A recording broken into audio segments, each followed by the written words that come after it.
You can simply call the 2023 Bahrain Grand Prix the Red Bull Show. Why? Well, they proved to us that what we saw in testing was no gimmick, especially with Max being in a league of his own for more than 30 laps, even with Sergio Perez as well. Well, the Bahrain GP wasn't without its drama, and here is my quick review of a forgetful race for Mercedes fans. Oscar Piastri, well, let's just say he had a good race until lap 15.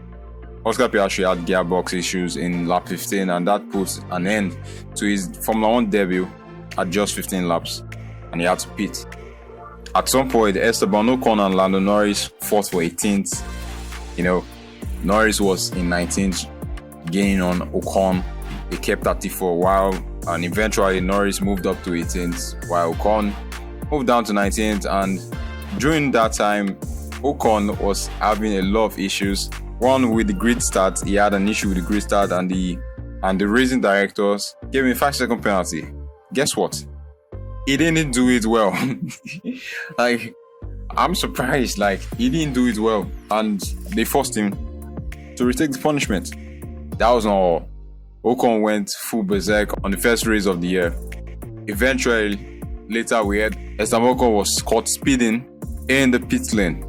It just kept getting worse for him. He just kept getting worse, and in the end, he had to retire early. Well, he'll be hoping that the next race in Jeddah will be a proper start to the season for him.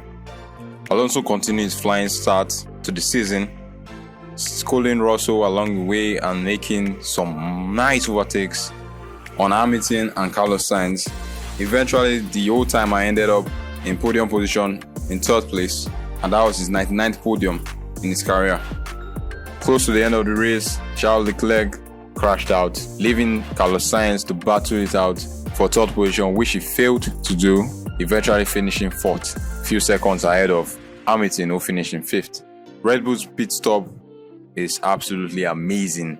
Mercedes need to learn from them. Hamilton says there's serious work for Mercedes to do to close the gap on the top teams, and yes, it's weird saying that Mercedes are no more top team. It's still, I'm still trying to realize it. Eventually, it was the first win in Bahrain for Max Verstappen, who ended up winning his 35th race in as many races. At the end of the day, Alonso was a team man, and he congratulated Lance Stroll for returning back to racing after his injury. Up next, we'll be heading to Jeddah. That's in a few weeks' time. I'll be here to keep you informed. Stay tuned.